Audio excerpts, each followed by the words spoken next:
I could just get everyone back in the room, please. We're about to start with our panel.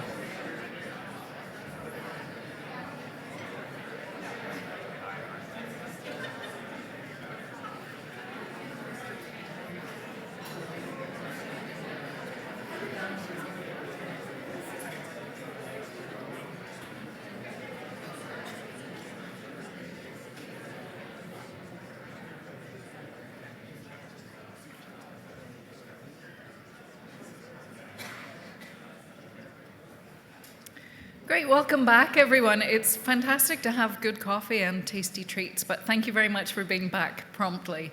I'm going to turn the stage over to my colleague Natasha Clarke, who's an executive advisor with Kainos, but she's also a prior Deputy Minister for Cybersecurity and Digital Solutions with Nova Scotia. She's a proud Nova Scotianer, and she has the best shoes of today, if you get a chance to have a look. Over to you, Natasha. And I'm also very short, so I'm just getting cozy up here. Thanks, Sam. And after leading transformation inside of the public sector and now back outside, one of the observations I've had is that we often tend to be very good at articulating what success looks like. We struggle a bit, however, though, to get there. We often know the right ingredients, but we struggle to just start or gain and maintain momentum. So I'm really excited about this panel today. I'm going to get everyone along the line here to quickly introduce themselves, their name, their role, but more importantly, I want them to name one important ingredient that they think is important for AI success and leading transformation inside of either complex organizations or innovation ecosystems. Good morning, everyone. Thank you. Natasha, I'm Christopher Gillis. I'm a strategic advisor with Thinking Big.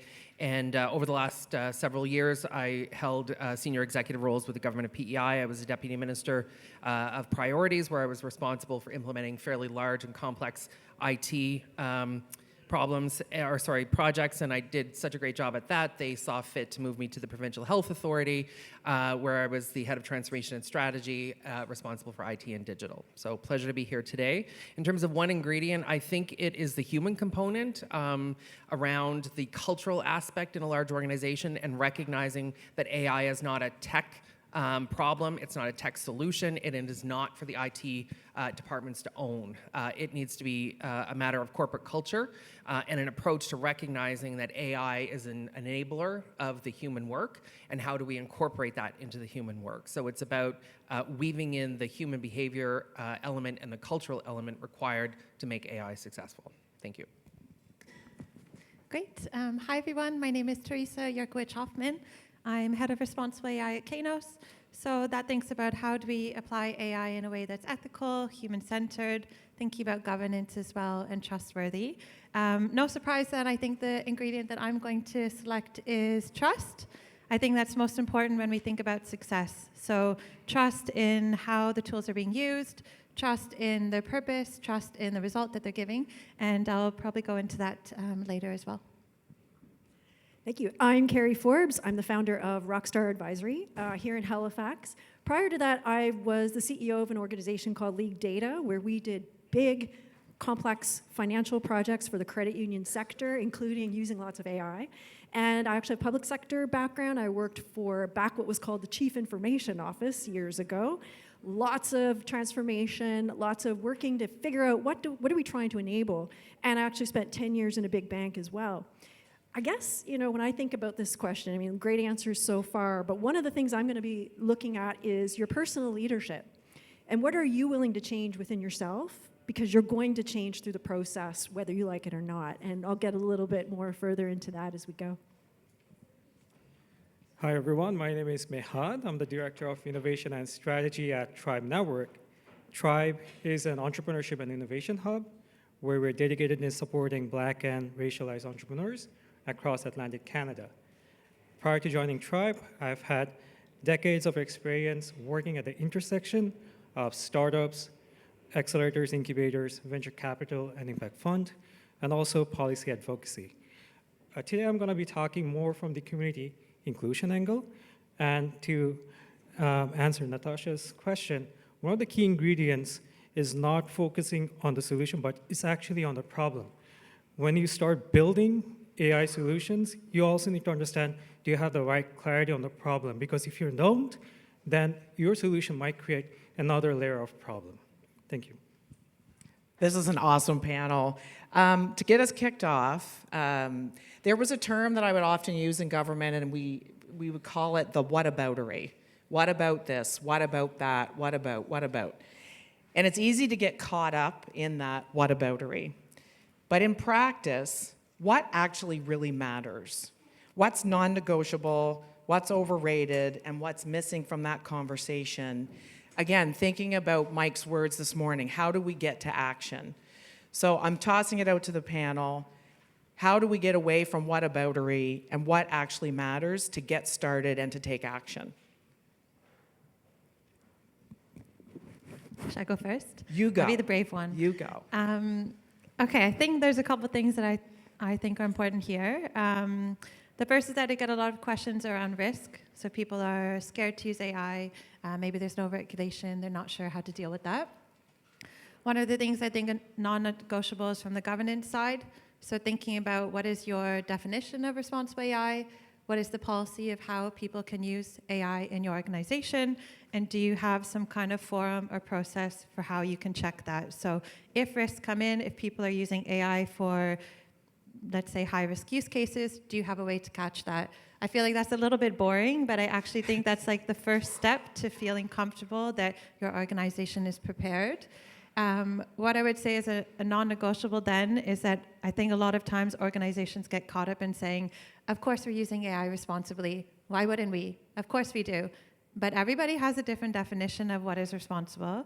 Everyone has a different definition of what is ethical.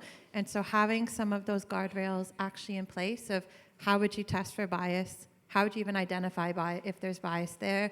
How would you have a diverse group? And how would you classify the risks so that you know that you're dealing with the most important issues first? Is probably my quick tip. Carrie? I'd like to build on that because when you were speaking, you were saying definition, and that was going to be mine, is before we even start, breaking out tools and playing around, are we on the same page? And I think that one of the things I've observed is we assume that leaders or people, could be IT departments, we're all speaking the same language and we're all coming from the same place. And we get halfway down the road and then we find out, well, I thought it meant this, or I was coming from this angle. So as an organization, I think level setting, do we know what we mean by AI? And that sounds simple, but I bet when you start asking the question, you'll find that there's various, not just ideas, but also emotions, biases, impressions, and those are going to surface if you don't deal with them before you get into the projects. I think what I would also add to that is just starting small and allowing that the success of the small piece to start building the momentum and the credibility and the buy-in that's required. In large organizations, government in particular, we try to boil the ocean every single time. So it's the whataboutism, where what about the perfect policy? What about the perfect skill set? And I don't think any of that's required, especially when it comes to something as innovative as AI. And how do we not even try to keep up with it, but just try to start having it implemented. So I think starting small and allowing that momentum to build is the right place to start. Awesome. And just to top on everyone, I think there needs to be a feedback loop. We need to accept the fact that things won't go according to the plan, and how do we improve upon that and iterate. So that feedback loop is very important. That should be a non-negotiable. I love that. Minimum viable guardrails and guidance. How can we just get started? And that feedback loop, which will allow us to test our riskiest assumptions early so that we don't get stalled out in the whataboutery. I've seen a lot of good ideas die in the space between enthusiasm and execution. What do you think is slowing us down, and where does momentum actually stall in our complex organizations and our environments that we're working in? Oh, I could talk about this for days. But I really think when I look at it and you look at where you get a bottleneck or you look where you get stuck, I find a lot of it is we don't have good decision governance. We don't know who's responsible for maybe making the hard decision or bringing it forward. And I think in public sector, I've experienced this, we have a lot of group committees where we have to come to consensus. Consensus is the death. In the credit union system, it's the same thing. So at a certain point, when you want speed, you need to have a way of making decisions that moves along. I call it decision velocity. So without that, and when you're planning through these projects, you've got to think through where is an important decision need to be made, and are we creating, decision hell that's going to die, and people are going to get, oh, we're doing the same old thing again, and the same people who are dominating it are influencing. So I think that's a real critical thing that doesn't get thought of until the decisions emerge. And then by that point, you're already too slow. I think I might also add on to that is leadership and culture, which I think was interesting because the minister was just speaking about that as well. I think the AI projects can be very difficult because they require a new way of thinking. They require us to break down all of the decisions that we're making and all of the activities that we're making into this systems view.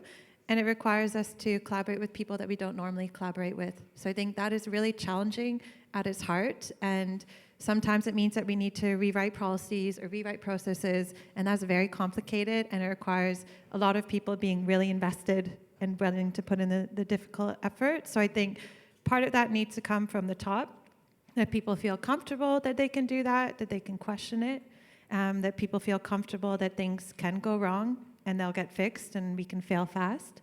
But equally, there needs to be that culture of we want to grow, we want to be ambitious, we want to do something difficult, we want to go for these big goals. And I think that probably drives the passion and the interest that people will have when it's difficult. Mm-hmm. I think the alignment that was mentioned earlier between leadership and frontline needs to be strengthened through empowerment.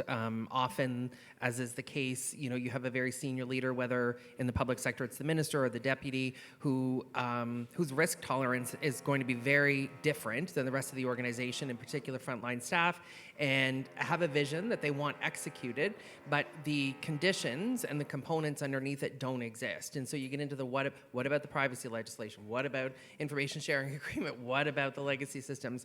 And so those gaps, I think someone referred to them earlier as canyons, we fall into it every single time. So it's not just the alignment on the vision, it's the alignment on the conditions and the ability to execute on vision.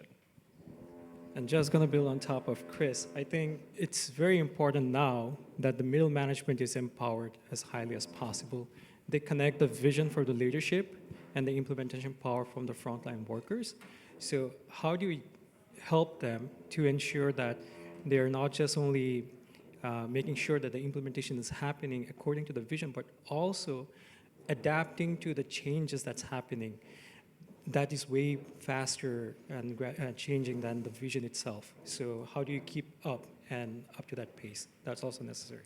This is very close to my heart conversation when I'm hearing about empowerment and creating the conditions. And as a leader inside of government previously, it wasn't enough actually just to say you're an empowered team. You can say those words, but there's a number of ways under which you need to show up. And I think there's guardrails, there's explaining kind of the lanes under which you can work and operate, but also when stuff does not go well, as a leader and how you show up and wrap your arms around your team and make them feel supported, it's really easy when things are going well. But when the arse comes out of something, it's really important as leaders that we really then put our arms around our teams and support them. So on that, I do have a few other kind of specific questions. And because we're talking about people, Carrie, I'm going to come to you. Because everything, as we've heard already lots throughout the morning, is that everything does come down to people. Where do transformation efforts fail most often from a people perspective? And what does leadership have to play into that, I guess? I think it's so obvious, but also not obvious. It really does start with the leader who is the person empowering everybody, trying to make all this happen. They're kind of like a conductor in the orchestra, right? Trying to kind of keep it all together. The biggest problem that I also see is that leader within ourselves we're going to be faced with a number of pressures, a number of things. And the way I look at when you're doing a really good transformation and you're leading it well, it looks and feels like a relay race, where I know I've got the baton, I know who it goes to, I know how to hand it off, I know where they're handing it to, and everybody knows the direction that that's going to go and are there to support it. But what often happens is the leader holds on to that. I'm going to do it. My ego gets in the way. Or I'm going to fix it. Or I see they're not going fast enough, so I'm going to run. And then amongst the people, what that breeds is people just start doing their own thing. And instead of having a relay, you've got somebody throwing it, you've got somebody running with it, somebody dropping it in front of them. We lose that momentum. But I think it comes down to ego. This process, as I mentioned, is really big, and it means that we're learning, we're growing, and we're changing, which are pretty big human parts. And as a leader, you're doing that while your team is doing that as well. So it takes a lot of, I think, time and space. And we think about either that burnout slide earlier. Guess what's happening? We are trying to actually do a lot of things without maybe thinking about the support side of what we need to do to balance our own learning, help the team, et cetera. But I think it's the ego part that we have to look at and say, I'm not just the one leading it, it's all of us. What's my role, and am I getting in the way of the relay or not? So I would say that to me is the real model for how we're going to try to move our people. I love that. And Chris said something as well that I think is really, really important. And sometimes when you're feeling the pressure in a leadership role, you are moving at a pace that you aren't necessarily bringing everyone along. And I think you need to think about that and think about how important it is to engage across your whole organization. Frontline staff and team members, for me, always were the closest to the people that were experiencing government services. And so I'm making sure that as we advance and we're making change happen in an organization, hearing from our frontline employees, our team members, about what is actually working and not working, because I could be in tons of meetings all day and think I know, but in actual fact, I didn't have a clue, because I wasn't actually walking in the shoes of the people that were experiencing things. And I think that, to me, has been a really important, critical ingredient, is manage your ego, be open to being told that you actually don't know what you're talking about, and then really trusting your team to be real with you and creating that space to have that honesty. Thinking back to just getting started, and I'm sure there's folks in this room that probably would wow me with their technical capabilities and all the things that they're doing in AI. And I suspect there's other folks in this room that are like, I don't even know where to get started. I'm feeling quite overwhelmed. I don't even know where to start. So do we need to have everything in place to start? I think the obvious answer I'm hearing is no. But from your point of view, my colleagues, where do you think a credible starting point looks like, even if you don't have everything in place? And maybe I'm not the boss of things. Maybe I'm somebody that's on a team, and I want to try things. What might be a credible place for me to get started? Again, I think the first focus is on the clarity of the problem. Wherever solution that you're building, if you don't exactly understand what the problem is or who you're solving this for, then there is a risk that you're creating another new problem. And obviously, that's not something that we want. And apart from that, there's also the focus on enhancing the capacity of the existing workforce. As AI is developing so fast, you need your workforce to be updated, to stay updated with the latest AI tools so that they know what they're building and how they're building it and what's the best outcome for the community as well. So that needs to be the core focus from my end. I think I might come back to the idea of trust as well. So I think, like I said, it's very difficult to get something off the ground if people don't trust it. One thing that we have found that works really well, and I'm thinking from like a project perspective, or when we're thinking, should we use AI here, is that we do a harms workshop. I think that's a really good way to get people in a room to understand, A, do we make sure that there's actually more benefits than harms if we're using AI? But B, what are those harms or those consequences, or what could go wrong if we decide to use AI? So we think about what are the intended use cases, What are the unintended uses? What are the malicious uses that might happen with that AI application?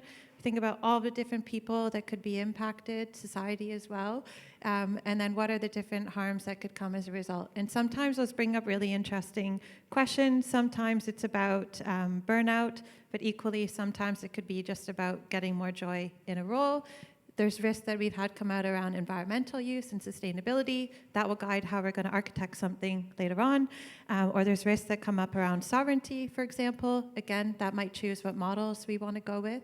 So I think that's a really good way to create a discussion. And of course, the more diverse group you have there, and then people get bought in, and people can say, oh, I've thought of a solution of how I could build trust into that.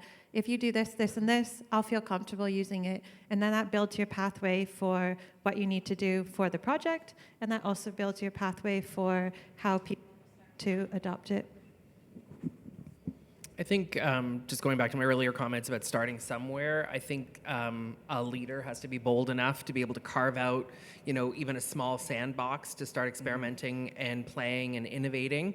So I'm thinking about in large, complex organizations in the public or private sector, you're going to be constrained by many variables, frameworks, et cetera, but there is an opportunity in there to start carving out a bit of play space.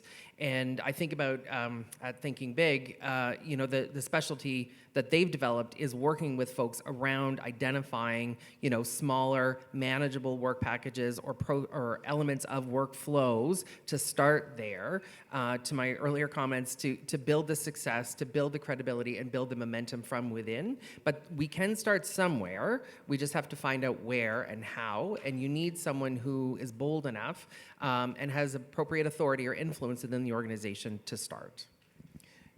And just to add on to what Chris said, I think it's also important to recognize and understand the capacity for people to do it. I think one of the mistakes is people get very excited and just go do this, team, but there's no discussion about where are they finding the time, what has to happen, and then it becomes a make work project that people start to go, oh gosh, now I don't have time to do my regular job.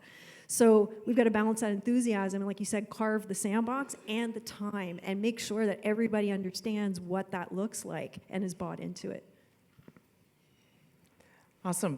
So Theresa, you work at the intersection of trust, risk, and delivery. What does good enough governance look like to enable progress without slowing it down? When I think about, again, the whataboutery, I would often hear governance used as a mechanism to slow things down. And there could be this belief that, oh, governance, that feels heavy. But we're at a time of rapid change, so really curious to hear from you and your experience about what does good governance look like and how does it help enable progress? Sure, thank you. I think this is a good question because this is a question that I get asked by a lot of different governments when they're coming to us saying, what do we do for governance? We want to get AI going, but we also need to deal with the governance problem, and we can't deal with this over many different years. Some of the very basic non-negotiables that I recommend, the first is you have a system for risk classification. So what does low, medium, high, and prohibited risk look like within the organization? Define those and give the examples, and then you can say, for each one of those, this is what we want to see. Maybe if it's low risk, that's fine. People can just go and use AI and innovate with it. Maybe for medium risk, you've got some safeguards, like you want to see some testing around bias done, for example. Maybe for higher risk, you've got a lot deeper safeguards that you're thinking around the code, how it's used, what fairness means, for example. So risk classification is probably the first point, setting up a system of how you're going to do that and how you're going to track it. And then the second is that AI policy. So how should AI be used across the organization? What are the principles and the values that you have in place? Because that will dictate how people should use it in the future. And you don't want to get into the position where you have to approve every single AI technology. That's not workable. So we need to have something to say, if you're doing it with these principles, we're okay with that. Those are probably the quickest. I think there's many more you could do, but I would almost say do it as a staggered approach. Get those two, see what else is working or not working, and then you can adjust from there.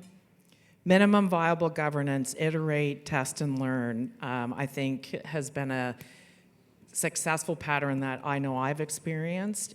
not waiting to have that all perfect to figure it out and move forward because, oh, by the way, you probably aren't going to get it right on the first go, right? Agree. I think one other thing I would say is also just have, I've seen this term like human on the hook. Make sure you have a person that's responsible, not like a team, not a group. You need to have for each of those things that could go wrong, who is the person that it would go under, because that's the person who then is charged with caring about it, and you don't get into this consensus battle. So we need to have accountability really clear. Awesome. Mehad, we've been talking a lot about the importance of people when we think about AI, when we think about transformation. From your work and experiences both at Tribe and elsewhere, how do we ensure AI adoption does not just become another layer of inequality? And what role should community organizations play in building AI literacy and applied AI capacity? This is a very important question. Just a couple of days back, Sam Altman from OpenAI, he said that there needs to be a meter.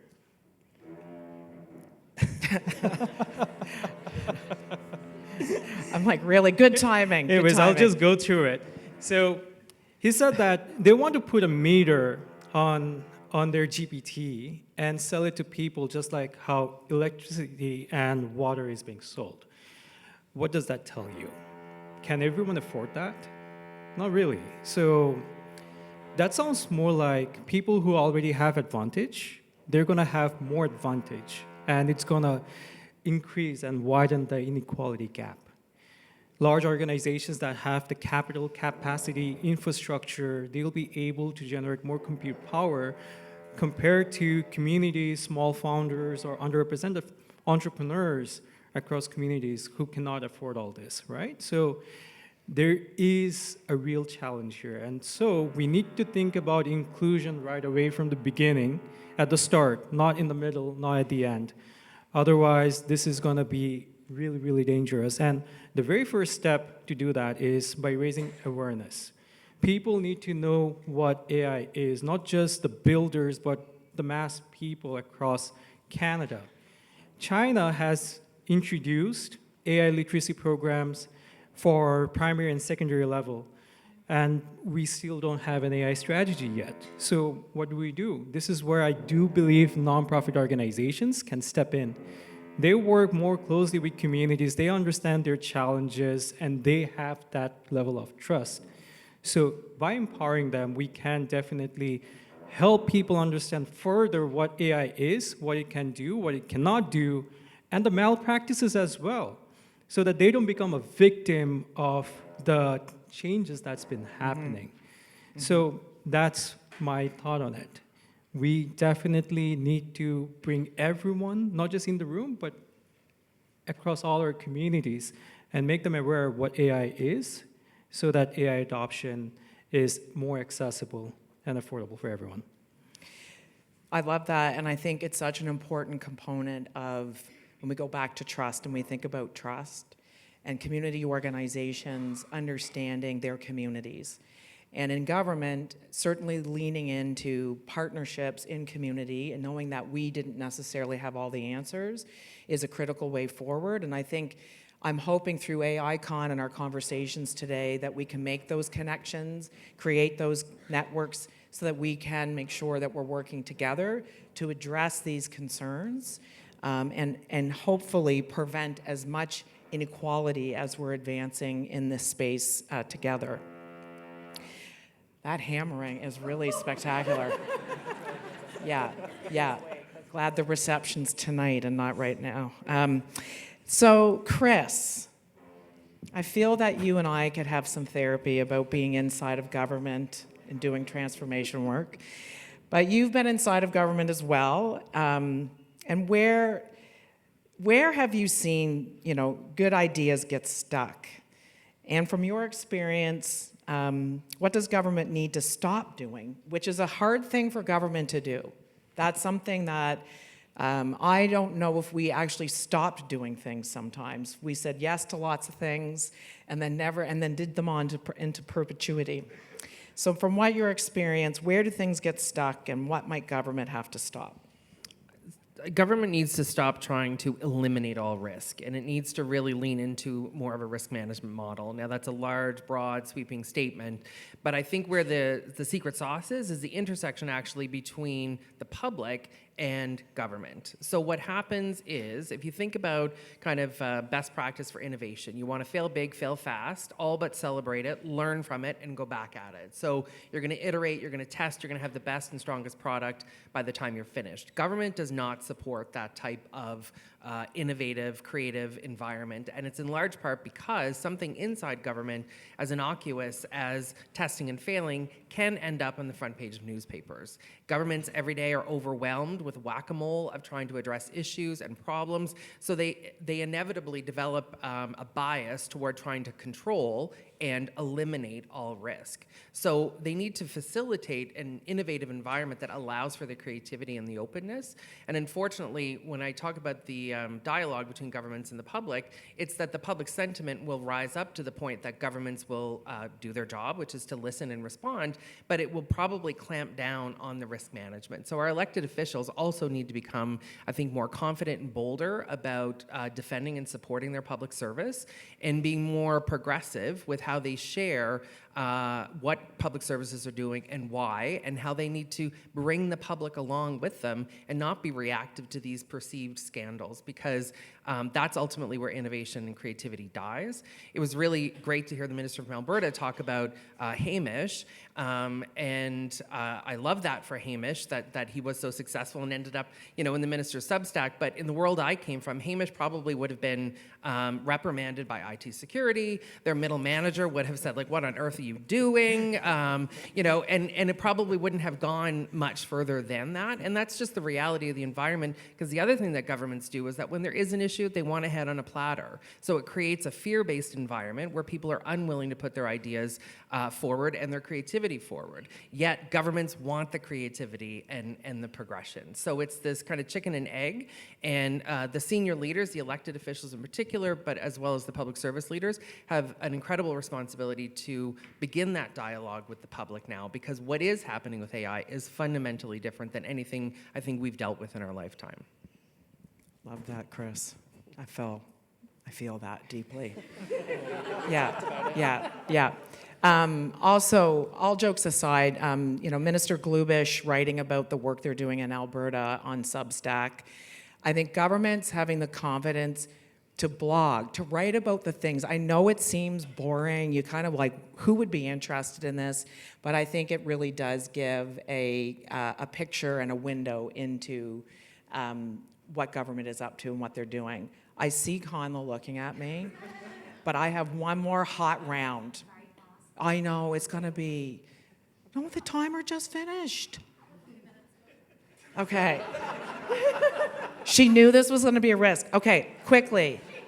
If you had to advise a leader in this room, what's one thing they should do in the next 90 days to move from conversation to action, starting at Mehad and moving back this way fast? I'm afraid of Budget. Conla. First of all, there needs to be budget. That's it. Budget, love it. Carrie. Get really uncomfortable, because if you're not going to move the bar. Theresa. Build a responsible AI framework. Find one, buy one, create one. Doesn't matter. List of your priorities and checklist actions. You need to learn. Most senior leaders are generalists. We rely on subject matter experts. You need to make yourself a subject matter expert, so you need to learn. Awesome. You guys are amazing. Thank you so much for this great conversation.